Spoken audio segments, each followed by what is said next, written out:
ആറ്റുകാൽ പൊങ്കാലയാണ്. ഇപ്പോൾ പണ്ടാരടുപ്പുകളിലേക്ക് തീ പകരുന്ന ചടങ്ങുകളാണ് നടക്കുന്നത്. തത്സമയ ദൃശ്യങ്ങളിലേക്ക്.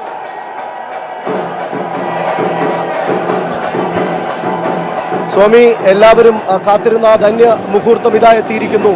ആറ്റുകാൽ പൊങ്കാലയ്ക്ക് തിരിതെളിഞ്ഞിരിക്കുന്നു. ആറ്റുകാൽ പൊങ്കാല പണ്ടാര അടുപ്പിൽ സഹമേൽശാന്തി തീ കൊളുത്തിയതോടുകൂടി തന്നെ ആറ്റുകാൽ പൊങ്കാലയ്ക്ക് തുടക്കമായിരിക്കുന്നു എന്നുള്ളതാണ്.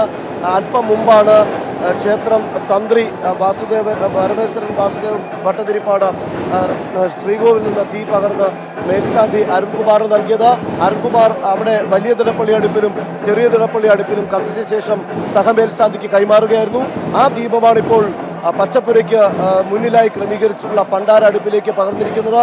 ഇവിടെ നിന്ന് വെടിനാദവും അതോടൊപ്പം തന്നെ ചെണ്ടമേളവും അറിയിപ്പുമൊക്കെ ഉണ്ടായിരിക്കുന്നു. സമാന്തരമായി ലക്ഷങ്ങൾ ഇപ്പോൾ അവരുടെ അടുപ്പുകളിൽ ഇതാ തീ പകരുന്ന ആ ധന്യ ഭക്തി പൂർവമായിട്ടുള്ള ആ നിമിഷത്തിലേക്ക് കടന്നിരിക്കുന്നു.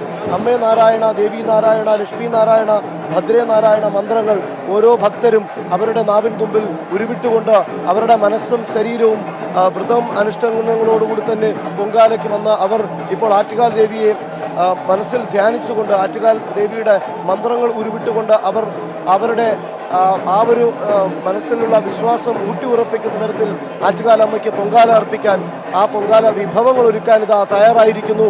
ഇനി ഓരോ അടുപ്പുകളിലും തീ ഉയരുമ്പോൾ ഇവിടെ ഈ കിലോമീറ്ററുകൾ 7 കിലോമീറ്റർ ചുറ്റളവിലാണ് പൊങ്കാല അർപ്പിക്കാനായി ഭക്തജനങ്ങൾ എത്തിയിട്ടുള്ളത്. ഇവിടെ ഓരോ അടുപ്പിലും തീയും പുകയും ഉയരുമ്പോൾ യാഗശാലയായി തലസ്ഥാനം മാറുന്ന ഒരു പ്രതീതിയാണ് ഉണ്ടാകാൻ പോകുന്നത്.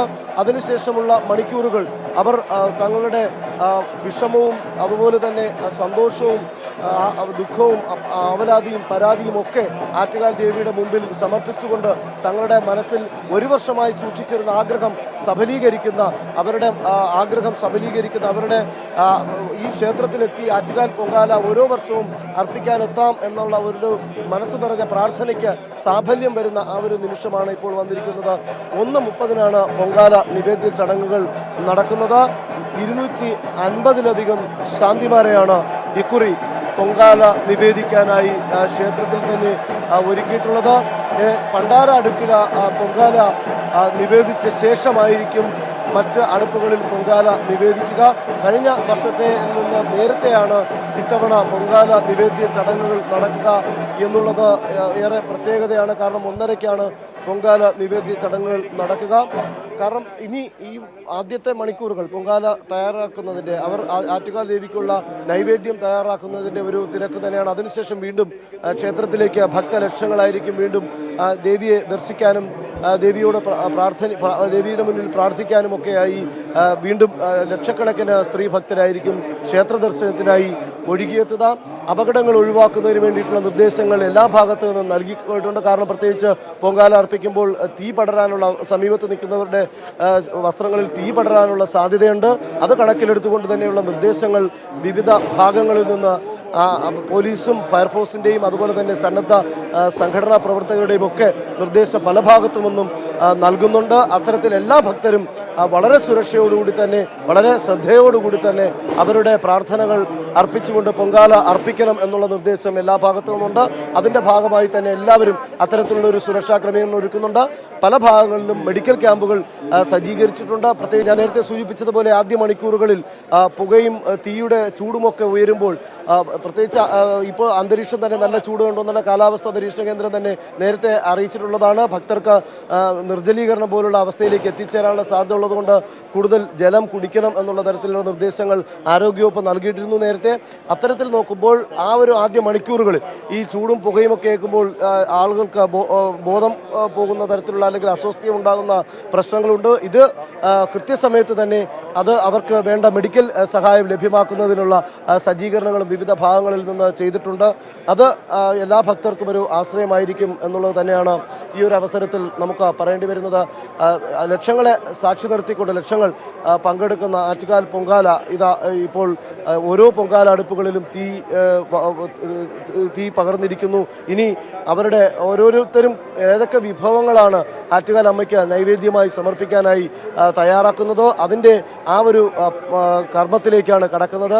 പൊങ്കാല തന്നെ വിവിധ പൊങ്കാല പായസവും മധുരമായിട്ടുള്ള അതും ഇല്ലാത്തതുമായ വെള്ളപ്പൊങ്കാല അടക്കമുള്ള പൊങ്കാലകൾ തയ്യാറാക്കും. അതോടൊപ്പം തന്നെ ആറ്റുകാൽ ദേവിയുടെ മറ്റൊരു ഇഷ്ടവിഭവമായിട്ടുള്ള തിരളിയും മണ്ടയപ്പവും അടക്കമുള്ള വിഭവങ്ങൾ ആറ്റുകാൽ ദേവിക്ക് നൈവേദ്യമായി സമർപ്പിച്ച് ആത്മസംതൃപ്തിയോടുകൂടി ഒരു മടക്കയാത്ര അത് തന്നെയായിരിക്കും ഇനിയുള്ള മണിക്കൂറുകളിൽ ഉണ്ടാകുന്നത്. കാരണം ഓരോ വർഷവും ഓരോ ഭക്തരും വന്ന് പൊങ്കാല അർപ്പിച്ച് മടങ്ങുമ്പോൾ അവരുടെ മനസ്സിലെ ആവലാതിയും അവരുടെ ദുഃഖവും ഒക്കെ മാറുന്നു എന്നുള്ള അവരുടെയൊക്കെ ഉറച്ച വിശ്വാസം കൊണ്ട് തന്നെയാണ് അടുത്ത വർഷവും അവർ പൊങ്കാല അർപ്പിക്കാനായി എത്തുന്നത് എന്നുള്ളത് അവർ തന്നെ പലപ്പോഴായിട്ട് തുറന്നു പറയുന്നതാണ്. അത്തരത്തിലുള്ള അനുഭവസ്ഥർ, അത്തരത്തിലുള്ള വിശ്വാസം, അവരുടെയൊക്കെ വിശ്വാസം മുറുകെ പിടിച്ചുകൊണ്ട് തന്നെ അവർ ഓരോ വർഷവും പൊങ്കാല അർപ്പിക്കാൻ എത്തുന്നു എന്നുള്ളത് തന്നെയാണ് ഓരോ വർഷവും ഭക്തരുടെ എണ്ണം കൂടുന്നത് എന്നുള്ളതാണ്.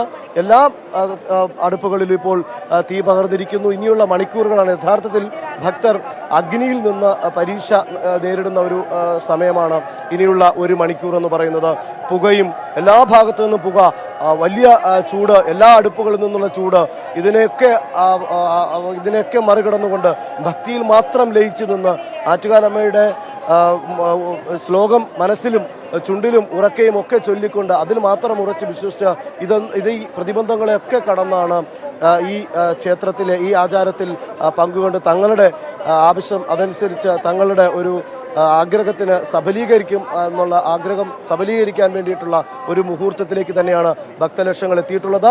1:30 മണിയാകുമ്പോൾ തന്നെ 250-ലധികം ശാന്തിമാരുടെ നേതൃത്വത്തിൽ പൊങ്കാല നിവേദ്യ ചടങ്ങുകളും നടക്കും. അതിനുശേഷം വൈകുന്നേരമാണ് മറ്റൊരു പ്രധാനപ്പെട്ട ഇനമായ കുത്തിയോട്ടം. അതായത് ഏകദേശം 800 കുത്തിയോട്ടത്തിന് 800 ബാലന്മാരാണ് കുത്തിയോട്ടത്തിന് വേണ്ടി വ്രതം നോറ്റ് ഇവിടെ ദേവിയുടെ കാൽക്കീഴിൽ ഭടന്മാരായി ഇപ്പോഴുള്ളത്. അവർ ദേവിയുടെ പുറത്തെഴുന്നള്ളത്ത് ചടങ്ങ് രാത്രി 9 മണിക്കാണ്. ആ ചടങ്ങിനോടൊപ്പം ദേവിക്ക് അകമ്പടി സേവിച്ചുകൊണ്ട് ആണ് ഈ കുത്തിയോട്ട ബാലന്മാർ പോകുന്നത്. അതുപോലെ താലപ്പൊലിയും ഓരോ ഭാഗത്ത് താലപ്പൊലിയും വന്നുകൊണ്ടിരിക്കുന്നു എന്നുള്ളത് തന്നെയാണ്. തീർച്ചയായും ഭക്തി സാന്ദ്രമായ ഭക്തി മുഖരിതമായിട്ടുള്ള അന്തരീക്ഷത്തിൽ തന്നെയാണ് തലസ്ഥാന നഗരത്തിലെ 7 കിലോമീറ്റർ ചുറ്റളവെന്ന് നമുക്ക് പറയാം.